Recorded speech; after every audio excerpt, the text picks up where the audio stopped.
Hello, everyone. Thank you very much for joining. I am Ola, and on the other side, we have my friend Dan. And this is our channel, To See or Not to See, where we share movie reviews. No spoilers, no ratings, just our opinions on whether a film is worth seeing or not. Today's film is called A House of Dynamite, which is a movie about how someone launches a missile aimed at the United States and what happens after that. The film was made by Catherine Bigelow, who may be known to some of our listeners for films like The Hurt Locker and most famously Zero Dark 30. Both of these were about war, and although A House of Dynamite has some of the themes of a war movie, it is really a whodunit combined with How's It Gonna Go? And How's It Gonna Go is, of course, the basic recipe for any disaster movie. And the interesting thing about this movie is that we get to see the same thing happen 3 times. So they've divided the film into 3 equal parts, 3 40-minute segments, where we get to follow what happens after this missile is launched. So then, Dan, is this a film worth seeing? Oh, it's simple. If you decide to see a good movie without any knowledge of the film whatsoever, don't waste the time for this film. No, it's not a bad movie, but you must be prepared for what's to come. As you said, the film has no beginning and just 3 middles. Same timeline for the 3 middles, but seen from a 3 different perspectives. If you like that kind of setup, this film is worth seeing. For me, the story itself, the nuclear threat, is secondary. The answer to if it's a good movie worth seeing, it's both yes and no. I personally like the movie. I actually saw the film twice. Second time was much better. Then I could focus on how the 3 stories, 3 timelines interact with each other. What's your opinion? Well, I say yes. I do think it's worth seeing. And I think it's worth seeing for some of the performances, the drama those performances create. I'm a sucker. I love personal drama or human drama. And it's not in every case, of course, in this film, but in some instances across these 3 segments, there are really very strong performances that engage me. And I think those alone make the film worth seeing. So, Dan, if we think about some of the characteristics of the movie, what kind? I mentioned briefly when we started that it has some of the themes of a war movie, although this is not a war movie. but what can we say about characteristics? Yes, I agree. It's not a more war movie, despite the war theme. It's, as you said, basically a drama, portraits and interactions between people, and a good portion of mystery. Who did it? Or in focus and characterize the film, spiced with some thriller elements.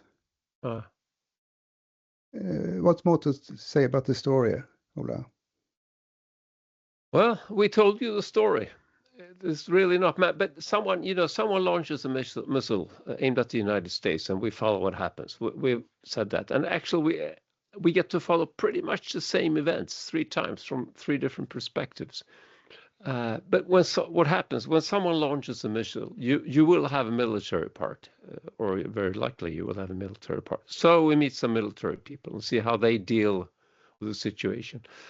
Obviously, we meet some politicians who handle the political side of the missiles flying towards the United States, and probably most engagingly, we follow some personal developments. What happens to some of the people? They may be politicians, they may be military personnel, but what we watch is all about what happens to them and how they feel about what's going on. We promise no spoilers. We're not going to tell you how it ends, but I know you have some thoughts on the technical aspects of the movie, Dan. Please share those. Yes, there are some effects that makes the movie more thrilling. Firstly, a trick that I really hate. It's a slightly shaky camera throughout the entire film. It's okay in a movie if it's scene in a car, on a boat, or fights, explosion, and so on. But in all situations, there's a shaky camera throughout the Mm-hmm. film. Mm-hmm. I really hate that trick. Quite annoying. Secondly, another trick that I also hate, it's the time between two cuts is very short, between 1 and 4 seconds throughout the entire movie. If you Mm-hmm. have a normal drama film, it's about 8 to 10 seconds. Makes the movie more comfortable to see. And then comes Mm-hmm. to the sound, no background music, and very few background sounds, mood sounds. Mm-hmm. There are no action scenes at all. It's really the dialogues that build up the entire film. Mostly Mm-hmm. indoor scenes, no real end. It's up to the Mm-hmm. viewer to imagine the complete end. Yeah. And how did this movie affect you? Well, there is one way of looking at how a movie affects you is to, you and I have discussed this quite a lot. It's brain and heart, right? So it's a very simplistic way of looking at movies. How much does it make you think versus how much it makes you feel? And now, what's a typical thinking movie? Well, I would say a lot of science fiction movies are thinking movies because you spend more time thinking about how things work and how they can do this or that than you spend engaging with the people in it. You're more engaged with your brain than with your heart. Whereas some movies, especially perhaps, let's say, love movies, movies about relationships, movies that involve children or pets, dogs, are usually heart movies. You spend more time feeling stuff than you do thinking about stuff. So, what kind of film is The House of Dynamite? Well, I say it's a movie with a lot of brain and not so much heart. I said it's worth seeing for the moments where you get some personal drama, but as a movie, I think it's pretty much a movie for the brain. You get to think about the missile, the politics, the military actions. And I think all segments are very well executed. Of course, it's a Catherine Bigelow movie, and she knows what it's doing. So lots of brain, not so much heart. But Dan, what do you really think? You know, if you just pick a film randomly to watch, don't pick this one.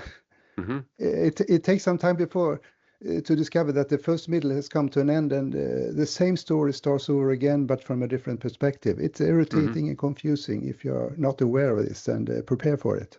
Hmm. See it because of the three middles, how they interact with each other. Quite interesting. That's why I like the movie. Yeah. And I say, don't see it because the story. It's not a bad story, but the story on its own is not enough to carry the whole film. What do you think? Well, like I said, I think you should see it, and what I took away from the movie was the drama. Some of the individuals, some of the actors, some of the characters were really strong, and they made an impression on me.